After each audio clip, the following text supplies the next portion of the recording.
విషయం ఏంటంటే 3 ఏళ్ల క్రితం సర్పంచ్ గా ఎన్నికైనటువంటి గౌరవనీయురాలు శ్రీమతి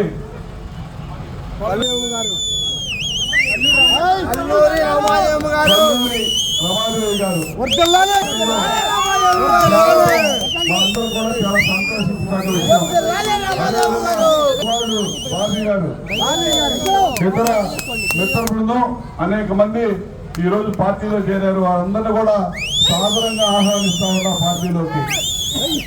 ఈరోజు గత 5 సంవత్సరాల నుంచి ఈ రాష్ట్రంలో సాగుతున్నటువంటి పరిపాలన మీ అందరికీ తెలుసు.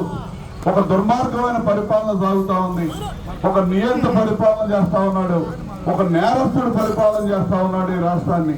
ఇటువంటి పరిస్థితుల్లో రాష్ట్రాన్ని రక్షించుకోవాల్సిన బాధ్యత, కాపాడుకోవాల్సిన బాధ్యత, అభివృద్ధి పదవిలో ముందుకు నడిపించాల్సిన బాధ్యత, అదేవిధంగా ఇక్కడ ఈ రాష్ట్ర ప్రజల భవిష్యత్తు గురించి ఆలోచించాల్సిన బాధ్యత గల పౌరులుగా అందరూ ఆలోచన చేస్తా ఉన్నారు. అందులో భాగంగానే మరి వైసీపీ నుంచి ఎన్నికైనటువంటి సర్పంచ్ గారు తెలుగుదేశం పార్టీలోకి రావడం అనేది మనందరం కూడా సంతోషించదగ్గ పరిణామం. ఇక ఈ రోజు నుంచి ఈ గ్రామంలో తెలుగుదేశం పార్టీ తప్ప రెండో పార్టీ మనమే చేశాం.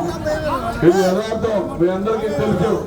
మిగిలిపోయిన అభివృద్ధి కార్యక్రమాలు జరగాలన్నా, రాష్ట్ర భవిష్యత్తు బాగుపడాలన్నా, ఈ రాష్ట్రంలో యువతరానికి భవిష్యత్తు కనపడాలన్నా ఒక విజనరీ ముందు చూపు కలిగినటువంటి నాయకుడు చంద్రబాబు నాయుడు గారు ఎంతో ఉత్సాహంగా ఉడకలెత్తుతూ ముందుకురికే పవన్ కళ్యాణ్ గారి నాయకత్వం ఈ రాష్ట్రంలో ఆవశ్యకత ఉందనేది ఈ రోజు ప్రజలందరూ కూడా గమనిస్తా ఉన్నారు.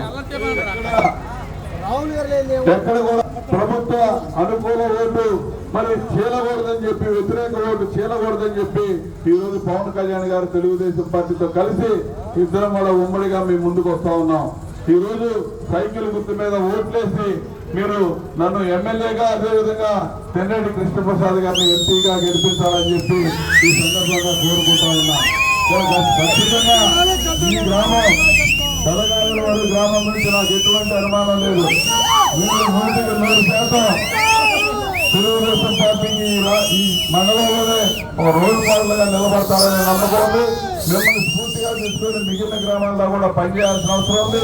నేను వచ్చి వెంటనే కాదు, రేపటి నుంచి 35-36 రోజులు ఎన్నికలు అయ్యేంత వరకు కూడా ఇదే ఉత్సాహాన్ని, ఉత్తేజాన్ని కనపరచాల్సిన అవసరం ఉంది. ప్రతి ఓటర్ని కలవాల్సిన అవసరం ఉంది. ఎందుకంటే ఎన్నో కుట్రలు, కుయుక్తులు పొందుతాడు జగన్మోహన్ రెడ్డి. మామూలుడు కాదు. అతను నేర చరిత్ర ఒకసారి తెలుసుకోండి. అధికారం తండ్రి చావును అర్థం పెట్టుకుని అధికారంలోకి వచ్చాడు. బాబాని సంతులాలను పక్కన పెట్టుకొని, శవాన్ని పక్కన పెట్టుకొని దాని పునాదుల మీద మళ్ళా అధికారం సంపాదించాడు. ఈ రోజు పెన్షన్దారులు కూడా, పెన్షన్దారులు ఎవరైతే ఉన్నారో అవ్వ తాతలు, వితంతువులు, వికలాంగుల్ని వాళ్ళని అడ్డం పెట్టుకొని, వాళ్ళ చావులను కూడా అడ్డం పెట్టుకొని అధికారం రావాలని చెప్పి ప్రయత్నం చేస్తా ఉన్నాడు. ఈ రోజు ముఖ్యమంత్రిగా జగన్మోహన్ రెడ్డి బాధ్యత. పెన్షన్లకు ఇంటికి తీసుకుపోవాల్సింది జగన్మోహన్ రెడ్డి, చంద్రబాబు నాయుడు. చంద్రబాబు నాయుడు గారి వల్ల మీకు పెన్షన్ రాలేదని చెప్తా ఉన్నాడు బుద్ధి తక్కువ ముఖ్యమంత్రి. ఇలా అడ్డగోలుగా అబద్ధాలు చెప్తాడు.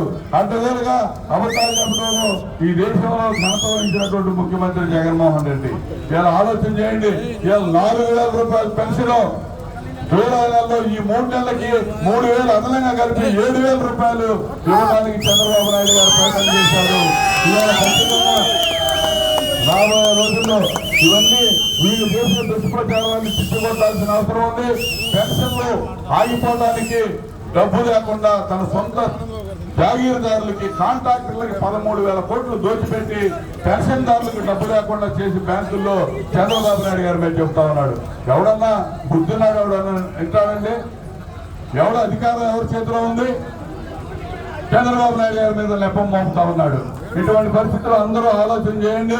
ఇది ప్రతి ఒక్కరికి తెలియజెప్పండి. ఈ గ్రామంలోనే కాదు, పక్క గ్రామాల్లో మీ మిత్రులకి, మీ బంధువులకి అందరూ కూడా ఈ దుర్మార్గం పరిపాలనని అందరికీ విడమర్చి చెప్పి ఇవాళ వేమూరు నియోజకవర్గంలో అత్యధిక మెజార్టీతో సైకిల్ గుర్తు మీద ఓట్లేసి మరి నన్ను గెలిపిస్తానని చెప్పి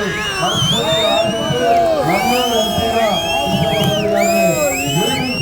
ఇవాళ చంద్రబాబు నాయుడు గారికి, పవన్ కళ్యాణ్ గారికి తోడుగా మమ్మల్ని నిలబెడతారని చెప్పి ఆశిస్తూ మరొక